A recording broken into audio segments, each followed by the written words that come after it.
যে দুনিয়ার মধ্যে আল্লাহর নাফরমানি করবে, আল্লাহর হুকুমগুলা পরিপূর্ণভাবে মানবে না, তার মৃত্যুটা কেমন হবে?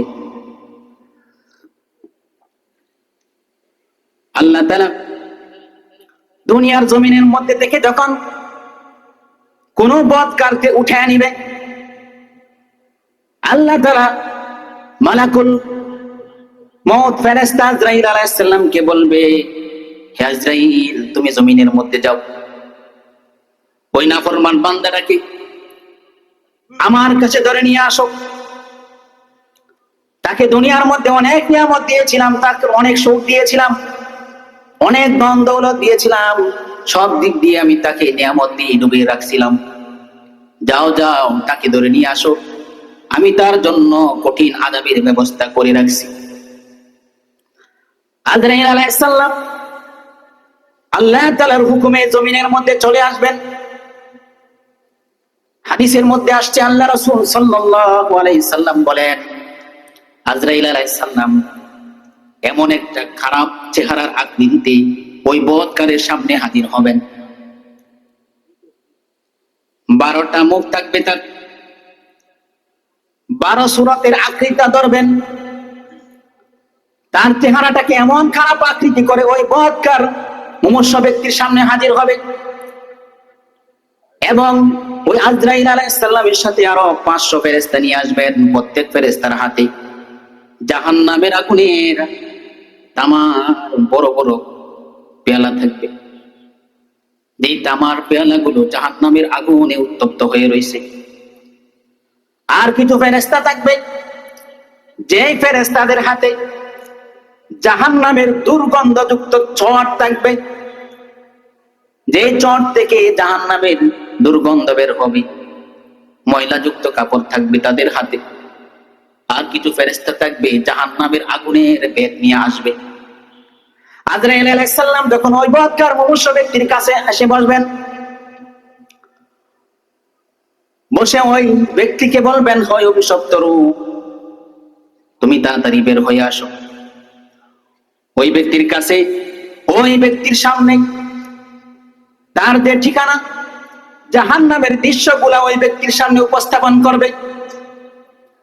জাহান্নামের কোন জায়গায় তার ঠিকানা হবে, এই ঠিকানাগুলো তাকে দেখানো হবে, এটাই তোমার বাসস্থান হবে, এখানে তোমার যাইতে হবে। ওই শাস্তি, ওই জাহান্নামের দৃশ্যগুলা দেখে ওই মৃত ব্যক্তির যে মুমূর্ষু ব্যক্তি থাকবে, ওই ব্যক্তির রূহটা তার ভেতরে দৌড়াদৌড়ি করতে থাকবে, ছোটাছুটি করতে থাকবে। জাহান্নামের যে ফেরেশতা আজরাইল আলাইহিস সালাম, ওনার হাতে একটা জাহান্নামের হাতুড়ি থাকবে, আগুনের হাতুড়ি। এই হাতুড়ির উপর দিয়ে কাঁটা থাকবে। হাদিসের মধ্যে আসছে, আল্লাহ রাসূল সাল্লাল্লাহু আলাইহি সাল্লাম বলেন, আজরাইল আলাইহিস সালাম এসে ওই মুমূর্ষু ব্যক্তি বদকারের শরীরের মধ্যে ওই হাতুড়ির দ্বারা প্রহার করতে থাকবে, এবং এই মুমূর্ষু ব্যক্তি, বদকার ব্যক্তি, যে দুনিয়ার মধ্যে আল্লাহর হুকুম মানত না, নাফরমানি করত, নামাজ পড়তো না, সে চিৎকার শুরু করে দিবে। সেই তার চিৎকারের আওয়াজ দুনিয়ার কোনো মানুষ শুনবে না, দুনিয়ার কোনো মানুষ শুনবে না। দুনিয়ার মানুষ ওই মুমূর্ষু ব্যক্তির পাশে বসে শুধু এতটুকুই দেখবে, সে আজরাইলকে দেখে তার চোখটা উল্টে গেছে। প্রতিবেশীরা এসে ভিড় করবে, প্রতিবেশীরা এসে ভিড় করে আর বলবে, অমুকের অবস্থা খুব খারাপ, কিছুক্ষণের মধ্যে দুনিয়া থেকে চলে যাবে। প্রত্যেকেই কিন্তু এই কথাগুলো বলবে। এই অবস্থাটা আপনার আমার হবে না? হবে। চিন্তা করি দুনিয়ার মধ্যে কিভাবে চলতেছি। আপনি আমি যদি বদকার হই, আল্লাহ না করো, এই অবস্থা না আপনি আমারও হতে পারে। এরপরে আজরাইল আলাইহিস সালাম তার শরীরের মধ্যে আঘাত করতে থাকবে। আঘাত করার পরে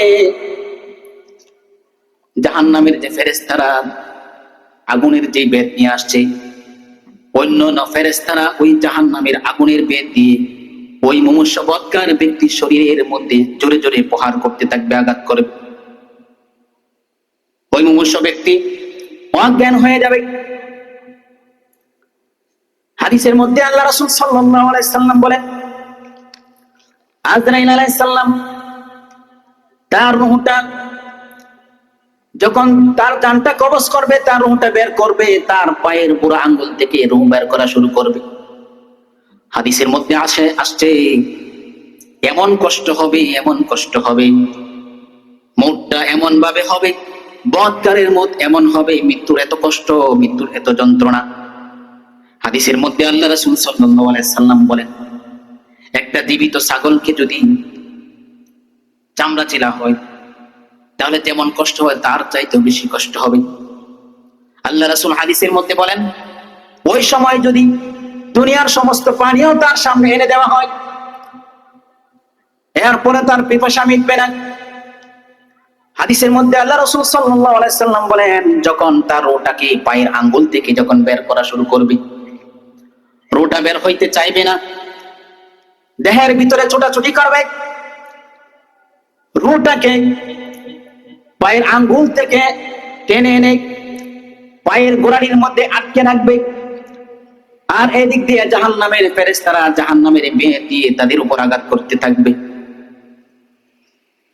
যদি বদকার হয়ে দুনিয়া থেকে বিদায় হই, তাহলে মৃত্যুর থেকেই আমাদের শাস্তি শুরু হয়ে যাবে।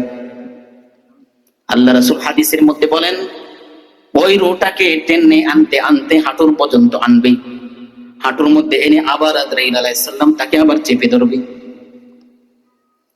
আর জাহান্নামের ফেরেশতারা জাহান্নামের আগুনের বেত দিয়ে তাদেরকে প্রহার করতে থাকবে। এভাবে আস্তে আস্তে বুকের মধ্যে চলে আসবে। এরপরে রূহটা বের হতে চাইবে না, কারণ সে জানে এই শরীর থেকে আলাদা হওয়ার পর পরে আমার ঠিকানা হবে কোথায়? জাহান্নামে। কারণ মৃত্যুর আগ মুহূর্ত থেকে ওই রূহটাকে তার আসল ঠিকানা, তার বাসস্থানকে দেখানো হয়েছিল, যেই কারণে রূহটা তার দেহের থেকে বের হইতে চাইতেছে না।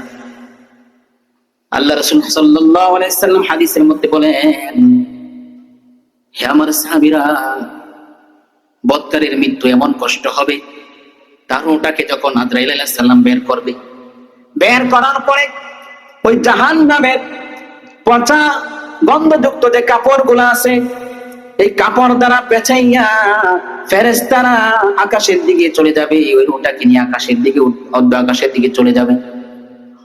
প্রথম আসমানে যাওয়ার পরে ফেরেশতারা জিজ্ঞাসা করবে, এটা কার রূহ? এই রূহ থেকে এত কেন দুর্গন্ধ আসতেছে? ফেরেশতারা বলবে, এটা অমুকের পুত্র অমুকের রূহ। ফেরেশতারা বলবে, তার জন্য আসমানের দরজা খোলা হবে না, লা তুফাত্তাহু লাহুম আবওয়াবুস সামা, আসমানের দরজা তার জন্য খুলবে না, আসমানের দরজা তার জন্য খুলবে না। আল্লাহ তাআলা কোরআনের মধ্যে বলেন, তার জন্য কোনো জান্নাত নাই, সে জান্নাতে যাবে না।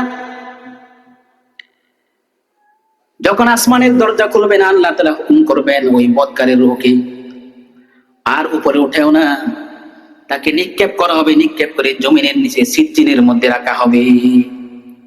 আল্লাহ তাআলা কোরআনের মধ্যে বলেন, কাল্লা ইন্না কিতাবাল ফুজ্জারি লাফি সিজ্জিন ওয়া মা আদরাকা মা সিজ্জিন কিতাবুম মারকুম। হে মুসলমান, সিজ্জিন কি জিনিস তোমরা জানোনি? বদকার যারা হবে তাদের রূহগুলোকে আকাশে ওঠানো হবে না, আসমান পর্যন্ত যাওয়ার পরে আসমানের দরজা তাদের জন্য খোলা হবে না। আল্লাহ তাআলার হুকুমে ওই রূহগুলোকে জমিনের মধ্যে নিক্ষেপ করা হবে। আল্লাহ তাআলা বলবে, জমিনের নিচে যে সিজ্জিন আছে, এই সিজ্জিনের মধ্যে তাদের রূহগুলোকে রেখে দেওয়া হয়, ওই সিজ্জিনের মধ্যে গিয়ে তাদের রূহের নাম লেখা হয়।